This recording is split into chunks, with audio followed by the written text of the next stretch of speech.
I tried to prepare myself mentally for what would be the phone call of a lifetime.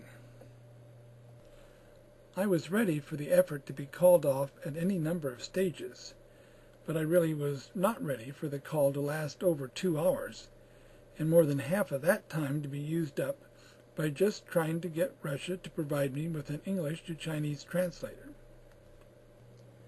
More than anything else, it was my firm willingness to give up, if I had to, that gave me the courage to pick up the phone. It was late morning, July 7th, 1966. I told the operator I wanted to place a special overseas call. I want the party I speak to be able to hear me, but I don't want to hear them. Is that possible? The operator replies, yes, as if this happens all the time.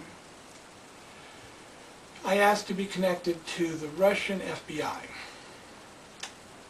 I had her tell the operator in Russia that I would need a Russian translator, and for her to tell them that this is a blue light communication. From that time on, I could not hear any voices over the earpiece of the phone, only occasional clicks as I was being transferred. The only voices I heard for the rest of the call were those in my head. The first voice I heard telepathically had a British accent.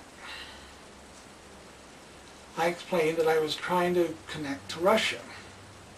The English agent kept asking me why. I explained the conditions of the call. I mentioned that I had talked to someone in his unit psychically. The agent passed me on to another and still another until I had talked to someone that I had actually communicated with psychically. I called the agent chapped lips because he had the habit of wetting his upper lip with his lower. I wanted to speak to both Russians and China's psychic program representatives. I did not want to talk to the English. I'm at last put through to Russia, and I recognized the first agent that picked up the phone, but he did not want to recognize me. And he started the process of passing me around from one to another again.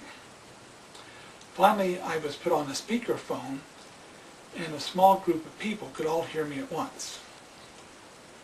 One in the group admitted to talking to me. After I identified myself in the way we had agreed to, I felt that if I made it through the Russian military intelligence, they would connect me to China.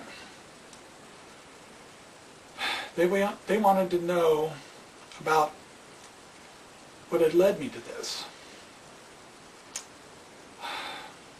I told them about what I heard telepathically and how it had interrupted my work.